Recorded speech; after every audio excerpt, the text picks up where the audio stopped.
mana kita sudah dibawa ke dalam historical desa.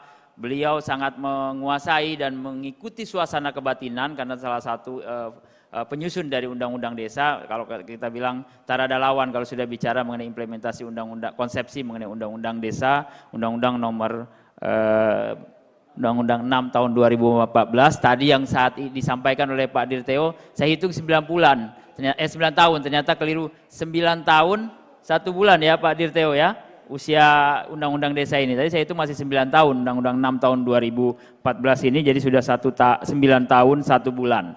Artinya Bapak Ibu sekalian, implementasi ini sebetulnya sudah dalam tahap instalasi sudah kita berdasarkan lakukan surat dari Sekretariat Daerah Kota Sungai Penuh perihal jadwal pelaksanaan pembinaan BUMDes di lingkup Kota Sungai Penuh kepada desa yang sudah ditunjuk menjadi pilot proyek pelaksanaan pembinaan kegiatan 2022. Pelaksanaan kegiatan monitoring dan evaluasi badan usaha milik desa di Kecamatan Hamparan Rawang adalah Desa Cempaka. Monitoring dan pembinaan dilaksanakan pada hari Kamis 5 Oktober 2022 di BUMDes Lestari. Dalam sambutan dan arahannya Ibu Rida Sukmawati ST dari Dinas Pemberdayaan Masyarakat dan Desa Kota Sungai Penuh menyampaikan bahwa tujuan dilaksanakan kegiatan ini adalah untuk mengetahui potensi-potensi yang dimiliki oleh desa, untuk melihat kelengkapan dokumen-dokumen BUMDes, untuk melihat sejauh mana laporan keuangan BUMDes, dan untuk mengetahui permasalahan-permasalahan dan kendala yang dialami dalam pengelolaan usaha BUMDes agar kedepannya BUMDes yang ada di Kota Sungai Penuh bisa semakin berkembang dan bisa menghasilkan PAD untuk desa. Menurut Kepala Desa Cempaka, Bapak Dr. Andus Asma Ismail Depati, dan tadi juga Pak saat ini BUMDes Lestari Desa Cempaka memiliki 2 unit usaha, yaitu usaha penyewaan alat musik yang diberi nama Cempaka Musik, dan yang kedua penyewaan videotron.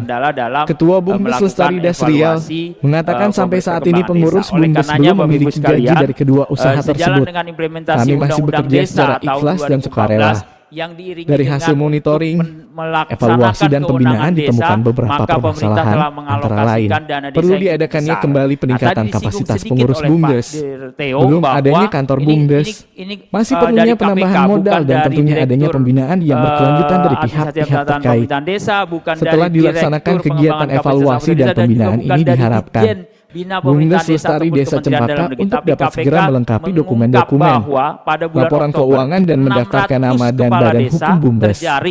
Tindak pidana korupsi terkait dengan pengelolaan dana desa. Nah, ini menjadi isu dan juga menjadi PR kita bersama Bapak Ibu sekalian di rumah besar pemerintahan desa di Pasar Minggu ini dan juga di provinsi dan kabupaten kota, bahwa PR kita adalah bagaimana meningkatkan kapasitas dari aparatur desa. Aparatur desa ini bukan hanya pemerintahan desa, tapi juga pengelola, pengelola dari lembaga kemasyarakatan desa dan juga lembaga adat desa, termasuk di dalamnya aparatur desa. Ini yang menjadi konsen di Kementerian Dalam Negeri dalam rangka melalui Dijen Pemerintahan Desa.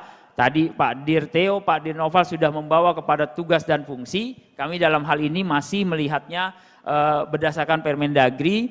Next slide aja. Nomor terus satu lagi. Oke, sebelumnya nomor 13 tahun 2021 sebelumnya yang tadi disinggung, saat ini sebetulnya sudah ada slide sebelumnya sudah ada SOTK Kemendagri yang baru, yaitu berdasarkan Permendagri 137 2022. Tapi prinsipnya adalah bahwa tugas dan fungsi dari fasilitasi pengembangan kapasitas pemerintah aparatur desa adalah menjadi salah satu bagian dari tugas dan fungsi Dijen Bina Pemerintahan Desa. Nah, apa fungsi-fungsi itu adalah terkait dengan penetapan standar, penetapan modul peningkatan kapasitas aparatur, khusus peningkatan kapasitas, dan juga pelatihan-pelatihan yang bersifat pelatihan dasar, juga tematik atau lanjutan. Nah, ini yang akan didelivery Bapak Ibu sekalian, tadi disampaikan oleh Pak Dir Evaluasi Perkembangan Desa, Pak Noval, nanti akan terintegrasi menjadi satu direktorat. Nah, inilah yang sedang kita maintenance, kita kelola untuk mendelivery kepada direktorat tersebut. Next slide. Nah, tentu saja Bapak Ibu sekalian dengan kerangka konsepsi yang demikian perlu adanya upaya terus peningkatan kapasitas. Regulasi saat ini berdasarkan Undang-Undang Nomor 6 Tahun 2014 memang secara eksplisit belum ada, tidak ada mandatori pengaturan menurut Permendagri terkait dengan peningkatan kapasitas aparatur desa. Nah, ini yang sedang diinisiasi karena adanya kebutuhan dari regulasi yang mengatur bagaimana keintegrasian dan keterpaduan seluruh stakeholder dalam mengelola peningkatan kapasitas aparatur desa. Saya langsung saja ke slide supaya nggak kena penalti dari ini, dari panitia terkait dengan waktu. Langsung ke slide 11. Oke, sebelumnya. Oke. Inilah lembaga-lembaga yang punya pengampu, punya kewenangan, punya tugas dan fungsi dalam menyelenggarakan peningkatan kapasitas aparatur desa. Mulai dari pusat, pemerintah pusat, dalam hari ini Kementerian Dalam Negeri khususnya adalah melalui Ditjen Pemerintahan Desa. Kemudian juga pemerintah daerah provinsi, kabupaten kota, kecamatan sampai dengan pemerintah desa sendiri punya tanggung jawab untuk meningkatkan kapasitas aparaturnya. Jadi bukan berarti pemerintah desa, kami tinggal menunggu program dari kabupaten, program dari provinsi, program dari pusat. Tapi juga ada tanggung jawab kepada pemerintah desa untuk meningkatkan kapasitas aparaturnya, tadi yang disampaikan oleh Pak Dir Noval dan Pak Dir Theo. Oleh karenanya ada satu lagi yang di sebelah kanan yang lebih komprehensif, lebih terbuka, yaitu adanya lembaga non pemerintah, perguruan tinggi, LSM yang bisa punya peran dalam peningkatan kapasitas aparatur desa. Pertanyaannya apakah boleh? Boleh Bapak Ibu sekalian. Tapi sekali lagi kami sudah menyampaikan surat kepada seluruh bupati wali kota, Bapak Ibu, khususnya kepala dinas PMD kabupaten kota. Tolong ini dikoordinasikan. Karena peningkatan kapasitas aparatur desa harus terstandar, punya modul pelatihan yang distandarisasi, pelatih yang tersertifikasi. Jadi kita sama-sama punya itikat baik meningkatkan kapasitas aparatur desa berdasarkan konsepsi yang sama. Jangan berlomba-lomba meningkatkan kapasitas. Banyak kegiatan-kegiatan peningkatan kapasitas aparatur desa, tapi kendala ternyata permasalahan-permasalahan yang dihadapi oleh pemerintah desa, kabupaten, provinsi, dan juga tadi yang disampaikan oleh Pak Theo dan Pak Noval selalu berulang setiap tahun. Tidak termutakhirkannya data Prodeskel secara reguler dengan reasoning, belum semua dilakukan pembinaan ataupun belum mengikuti BIMTEK. Sementara setiap tahun bukan tidak kita nafikan bahwa anggaran terbesar justru ada di komponen yang paling bawah tersebut. Sementara di Ditjen Bina Pemdes kalau ditanya berapa jumlah aparatur yang sudah ditingkatkan, maka kita akan mengukur dari anggaran yang sudah kita alokasikan. Dari tahun 2015 sampai 2022 kemarin kita baru melatih sebanyak 104.000 dari kebutuhan 75.265 desa tadi disampaikan oleh Pak Theo, kali 10 saja, artinya ada 7,5 juta. Nah, oleh karenanya next slide. Permasalahan yang kita hadapi Bapak Ibu sekalian terkait dengan volume target, kemudian juga belum adanya kesamaan konsepsi dalam kebijakan peningkatan kapasitas pemerintahan desa, dan juga terkait dengan masih lemahnya koordinasi kita. Provinsi kabupaten akan menyampaikan kinerja terhadap pengelolaan anggarannya dalam melatih aparatur. Demikian kabupaten kota. Tapi secara komprehensif, apakah pelatihan yang sudah dilakukan berbanding lurus dengan kinerja pemerintah desa? Ini yang masih kita perlu konsolidasikan lebih lanjut. Karena kendala-kendala tadi sudah diungkap oleh Pak, minimal 2 direktur di Ditjen Bina Pemdes tadi sudah menyampaikan. Nanti siang kita akan ketemu lagi. Ada Dir Keuangan dan Aset Desa serta Direktur KKD. Nah, dari permasalahan ini terbatasnya juga anggaran pendukung implementasi PKAD. Tadi saya sampaikan dari tahun ke tahun anggaran khusus untuk peningkatan kapasitas aparatur desa di Ditjen Bina Pemdes terus menurun drastis. Bahkan tahun lalu saja kita baru hanya bisa menyelenggarakan 1 kegiatan pelatihan dengan target kurang lebih 34 orang. Nah, tahun ini juga demikian. Kemudian juga masih lemahnya pemantauan dan evaluasi pelaporan. Nah, ini pelaporan ini Bapak Ibu sekalian. Saya berterima kasih kepada beberapa daerah, provinsi, kabupaten, kota yang sudah membangun sistem informasi untuk dalam rangka pemantauan peningkatan kapasitas. Kemarin kami terima surat dari Gubernur Kalimantan Barat menyampaikan capaian kinerja dari peningkatan kapasitas aparatur desa. Tapi sekali lagi Bapak Ibu sekalian, ini masih bersumber dari APBD provinsi dalam APBD Provinsi Kalimantan Barat. Tentu yang kita perlukan adalah secara komprehensif dari kabupaten kota di provinsi yang bersangkutan, kemudian juga lembaga-lembaga yang berkontribusi dalam program-program peningkatan kapasitas aparatur desa. Karena anggarannya juga bersumber dari anggaran yang ada di pemerintah desa. Nah, ini yang harus kita kelola secara berkesinambungan Bapak Ibu sekalian terkait dengan program peningkatan kapasitas aparatur desa.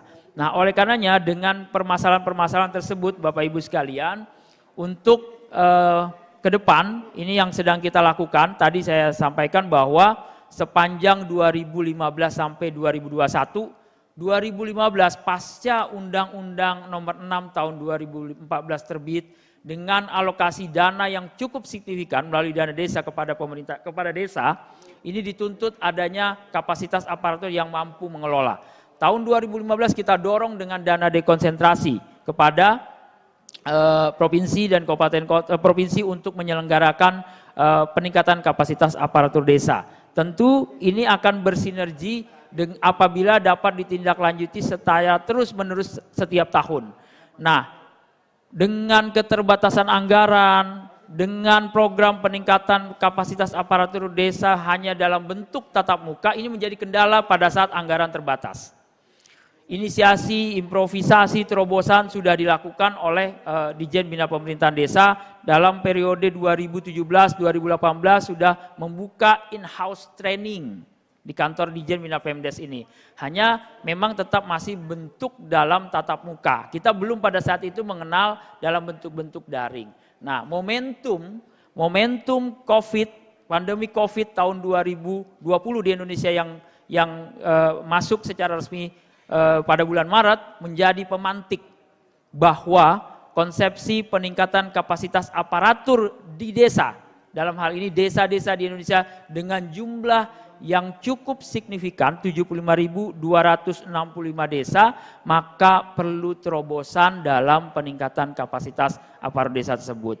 Artinya perlu langkah-langkah yang sangat-sangat ekstrim dalam rangka menjangkau seluruh desa-desa di Indonesia dengan keterbatasan, dengan kondisi geografi yang berbeda-beda. Pertanyaannya, apakah hanya kita akan dorong dengan teknologi informasi secara daring?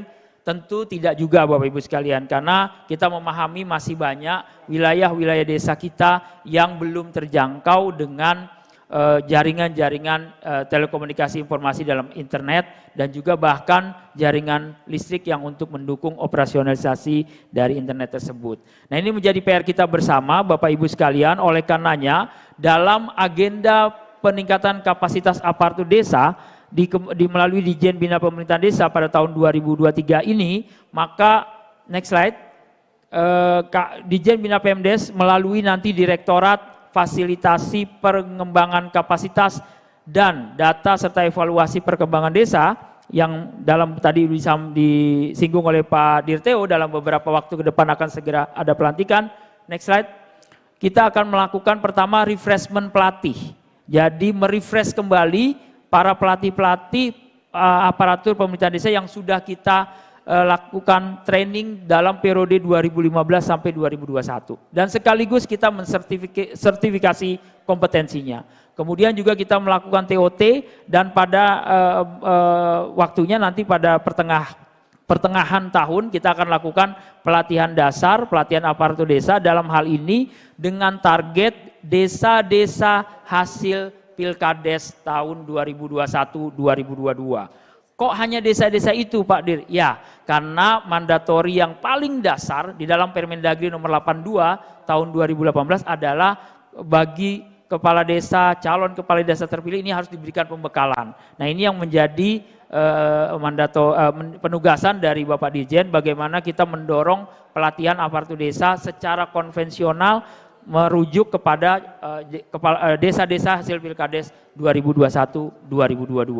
Nah, kemudian juga di satu sisi juga kita meningkatkan tidak saja aparatur desanya, tapi juga supradesa, yaitu kabupaten dan kecamatan. Ini juga kita dorong melalui pelatihan pembina teknis pemerintahan desa.